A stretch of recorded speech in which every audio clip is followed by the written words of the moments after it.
Você já ouviu falar do pré-milenismo dispensacionalista? Esta é uma das maiores correntes escatológicas da atualidade e é sobre ela que eu vou falar neste vídeo. Mas antes, faça uma coisa por mim. Curta o vídeo e se inscreva no canal. Isso vai me ajudar em muito a continuar produzindo conteúdos como este para você. Feito? Então vamos ao vídeo. Para explicar o que é o pré-milenismo dispensacionalista, eu preciso voltar no tempo até o século XVI, especificamente até 1591, em Salamanca, na Espanha, quando um padre jesuíta de nome Francisco Ribera, incomodado com a forma como os protestantes utilizavam o Apocalipse para atacar o papado, o Papa e a Igreja Romana, propôs uma revisão da escatologia. Segundo ele, a maioria das promessas escatológicas de Daniel e Apocalipse de João deveria ocorrer no futuro. Entre estas profecias, ele enfatizou o anticristo e a reconstrução do templo de Israel. Daniel e Apocalipse não falam do passado, na perspectiva dele, ou do presente da igreja, mas do futuro. E do futuro longínquo. Logo, o tema não poderia ser um instrumento de crítica à igreja. O sistema de pensamento de Ribera, por causa disso, foi chamado de futurismo. E por estranho que pareça, no século XIX, este sistema escatológico futurista, de origem jesuíta, veio a ser aceito por um crescente número de teólogos protestantes ingleses, até que foi ampliado e adornado com a teoria peculiar do arrebatamento pré-tribulacionista, obtendo aceitação por parte da maioria da ala evangélica do protestantismo. Este ressurgimento do futurismo recebeu o nome de pré-milenismo dispensacionalista.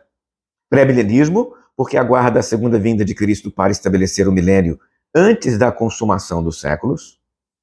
Dispensacionalista porque o milênio é a última dispensação das 7 em que este sistema normalmente divide a história bíblica da humanidade. O número pode variar, mas 7 dispensações é o número normalmente encontrado no dispensacionalismo clássico. Primeira dispensação, o homem em inocência. Segunda, o homem sobre a consciência. Terceiro, o homem em autoridade sobre a terra. Quarto, o homem sob a promessa. Quinto, o homem sob a lei. Sexto, o homem sob a graça. Sétimo, o homem sob o milênio ou sob o reino milenar de Cristo. Então, em 1826, aparentemente, nós temos o pontapé inicial desta corrente escatológica, quando o futurismo de Ribera foi explicitamente defendido por Samuel Maitland. Samuel Hoffey Maitland nasceu em 1792 e morreu em 1866. Ele foi um teólogo inglês conhecido principalmente por seu trabalho sobre a história da igreja e a interpretação das profecias bíblicas. Ele foi um crítico do pré-milenismo histórico e do historicismo, duas abordagens muito populares de interpretação das profecias lá na época dele. Maitland argumentou contra a visão historicista, que via as profecias do Apocalipse como sendo cumpridas ao longo da história da igreja. Em vez disso, ele propõe uma abordagem futurista, onde as profecias serão cumpridas no futuro. A maioria das profecias no futuro. Maitland acreditava que a maioria dos eventos profetizados no Apocalipse de João e em Daniel ainda estavam por acontecer, argumentando que essas profecias seriam cumpridas de forma literal na sua maioria. No período de Maitland, a partir de 1830 e até 1840, mais ou menos, ocorreram numerosas conferências proféticas na Inglaterra, que versavam quase todas sobre a iminência da volta de Cristo. Numa dessas conferências, em 1830, surgiu a teoria do arrebatamento secreto dos crentes. Esta teoria foi chamada de pré-milenismo, pré-tribulacionismo dispensacionalista, já que ela argumenta que a igreja será arrebatada secretamente no início da tribulação, deixando os remanescentes para passarem pela grande tribulação, que duraria 7 anos. As ideias de Maitland foram apoiadas por alguns avivalistas ingleses e finalmente chegaram até o grupo conhecido como Irmãos de Plymouth, liderados por John Nelson Darby, que vai dar ao sistema a forma como ele ficará conhecido posteriormente. John Nelson Darby nasceu em 1800 e morreu em 1882. Ele foi um teólogo irlandês, na verdade, considerado um dos fundadores do movimento dos Irmãos de Plymouth e figura central no desenvolvimento desta corrente, o dispensacionalismo. Originalmente ele era um advogado, mas ele abandonou a carreira jurídica para se tornar um clérigo anglicano. E finalmente se afastou da Igreja da Inglaterra devido a discordâncias doutrinárias. Ele viajou extensivamente pela Europa e América do Norte, pregando e divulgando o novo sistema escatológico. Finalmente, todos os aspectos diferentes do sistema parecem ter sido, então, depurados, coordenados, consolidados e, finalmente, propagados pela famosa Bíblia de Estudos de Scofield. Estas são, então, as linhas mestras do dispensacionalismo, como elas aparecem na Bíblia Scofield, pelo menos em sua versão clássica. 1. Jesus, em sua primeira vinda, veio para estabelecer um reino temporal, político, judaico, davídico, que deveria estender o seu domínio sobre todo o mundo. 2. Os ensinos de Jesus são regras de conduta que deveriam prevalecer neste reino. 3. Por ter sido rejeitado pelos judeus, foi Jesus levado, então, a adiar o seu plano original. Ele, então, interrompe temporariamente a dispensação da lei e ela será restaurada sob o reino pessoal de Jesus no futuro. A dispensação da graça, então, é o período da igreja entre a interrupção da dispensação da lei e a sua continuação na volta de Jesus. 4.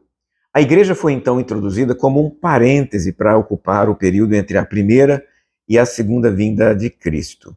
Porém, será removida pelo arrebatamento, para que Cristo possa restabelecer sua relação com os judeus e estabelecer um império mundial judaico por 1000 anos. 5.